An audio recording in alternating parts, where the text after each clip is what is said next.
today's video, I will be answering how do I find a profitable property investment opportunity? How do I even determine that it is profitable? Well, there's so many different questions that I like, but the question we're really going to be zoning in on is how do I find? Is that okay with you? If that is okay with you, drop yes in the comments below and let's get this baby on the go. My name is Genevieve Stafford Jack and welcome to my channel. If you haven't already, I would like to say hit the subscribe button, join the tribe, so where we learn daily about property investing and which way to take our journey. So in today's question on how do I find profitable investment opportunities? Well, we have got a methodology that we have learned and stuck with for a very, very long time. And it's simply called SAP. S-A-P. Not South African police anymore. No, no, no. Not the software. No, no, no. But S stands for strategy, right? Why do I first want to know what my strategy is before I find a profitable investment opportunity? Because I want to know what I'm looking for, all right? So my strategy will be able to say, go and look in this particular area. And when you go into that area, then you'll find the property, right? So, for example, if my strategy is student accommodation, what I simply would do is go online, type in the institution that I'm interested in, and then I get to seeing what other tertiary institutions are also around this main big one. Why? Because you want to know that you've got options. You've got options of which pool you would go and tap into to get to your students. Now, when you type in that particular name of the institution, the learning institution, tertiary institution, you will then start seeing which areas are around that particular institution. So if you go in and then you type in UJ, University of Johannesburg, then you'll be able to say, oh, these are the places around there. Oh, this makes sense. So I will stick to the Auckland Park side of life, right? And what that actually does leads you into the second letter, A for SAP, because you've identified your strategy.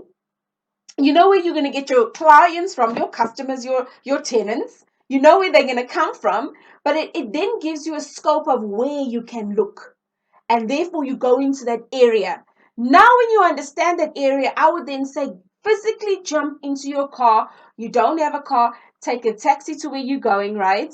And then walk about the area, start seeing what is happening in this area, because this is what you're doing market research, you're collecting data to literally understand what is going on in this area. And P for property. Now, what I would then do is go on to Property 24 or whichever search engine I go into and start looking through the said areas where the institution that led me to these areas in this example, right? That led me to these areas. I will then start doing my research on them. I then find my property and then I'm able to go and view it. And why do I say go that way? Because your strategy, if you go in an area where it's predominantly rental, right? And you decide you're going to go and do a flip opportunity. I'm not saying it will not get sold, but I'm saying the chances of it moving fast is very slim. So you want to know that you've done your strategy research and your strategy will then take you into an area. But you may say, but you know what, Jen, I'm not into student accommodation actually. What if I'm just looking for your everyday deal? Well, in your everyday deal, if you really want to call it that, right? Then I would then say to you, ask yourself, what is the everyday deal? What do I actually want from this property? Start with the end in mind. Start with the end vision of what your property would look like. All right. And then it will determine what your tenants that are going to be in there, which then says, maybe I'm just looking for a buy to let where these young professionals and the young professionals work at these various financial institutions, for example. So you may be looking for call center agents that are young, wanting to leave home, They've got some years of experience under the belt, but they just want to move closer to work because they are not interested at that time in buying property.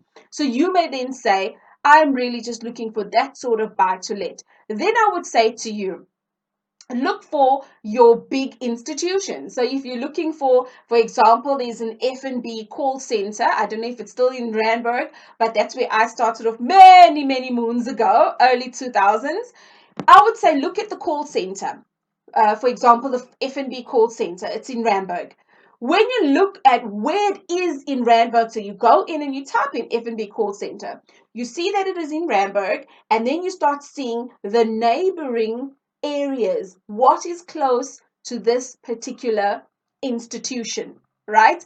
And then you go looking for property there. Why? Because you're already in your mind and everything have determined that this is the type of person that I want to service. But also bear in mind, you need to have your exit strategies in place as well. Meaning, if you're looking for student accommodation and student accommodation doesn't work for you, and then eventually you say, I wanted an Airbnb, could that same property that you bought for student accommodation, could it meet criteria in and around that area for Airbnb as well? So you'll be then searching more than one strategy. But first start off with one strategy so that you can get a look and feel of the place. And once you've done your market research about that place, then you'll be able to see what sort of exit strategies that you have. And that, my dear friends, is how I look for and find profitable property investment opportunities. Systematic. All you need to remember is SAP.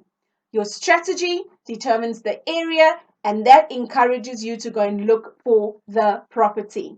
So I trust that this video has been in order as we come to an end, close to an end of the 30-day challenge. I want to say thank you for each and every one of you that has really just been listening to the videos on a daily. It's got the channel up and revived. It's got, us interacting, and I'm really excited because as we go on from September, I'm going to go back to dropping 3 videos a week, and it's also going to be impactful, lots of stuff to learn, and from time to time I will drop the training as well, the training videos that we've done into YouTube as well, so that you can come back at any given point to say, hey, where's that training, by the way, that I was looking and I was going through. So take good care, please be safe, and see you in the next episode.